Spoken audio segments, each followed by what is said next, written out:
Hello viewers, ఈరోజు మా ఇంట్లో స్పెషల్ రెసిపీ వచ్చేసి పెసరెట్ అండి. మన బాడీకి ఎంతో ఎనర్జీనిచ్చే ఫుడ్.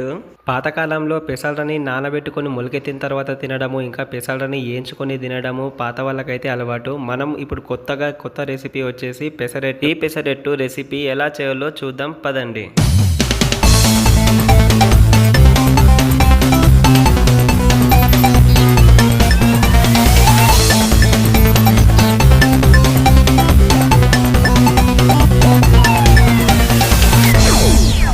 పెసరట్టుతో టమాటా చట్నీ ముంచుకొని తింటుంటే మామూలు ఉండదు, చాలా టేస్టీగా ఉంటుంది.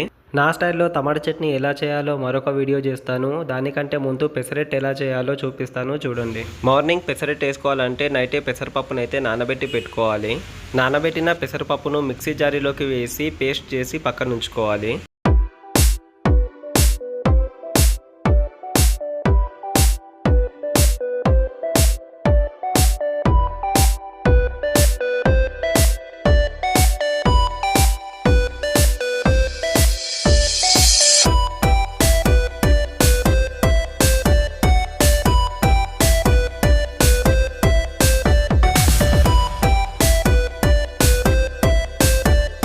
పెసరపప్పు పేస్ట్ మిశ్రమంలోకి తగినంత సాల్ట్ వేసుకొని కలుపుకోవాలి. పొయ్యి మీద పెనం పెట్టి పెనం వేడెక్కాక పెసరపప్పు మిశ్రమాన్ని తీసుకొని అచ్చు దోశలాగే వేసుకోవాలండి.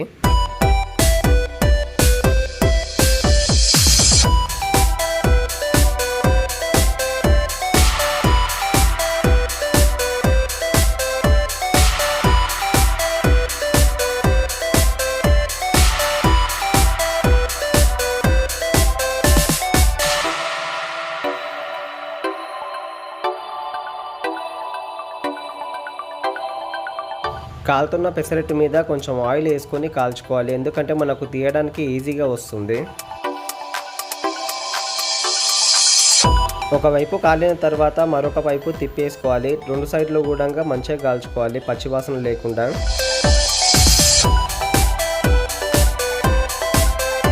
అంతే అండి, మనం ఎదురు చూసిన వేడి పెసరెట్ అయితే రెడీ అయిపోయింది. చాలా ఈజీ, మంచి రెసిపీ. బాడీకి ఎంతో ఎనర్జీని ఇస్తుంది, ఫ్యాట్ కూడా తగ్గిస్తుంది. చాలా మంచి రెసిపీ, తప్పకుండా ట్రై చేయండి. Thank you so much. Thank you all. Subscribe now.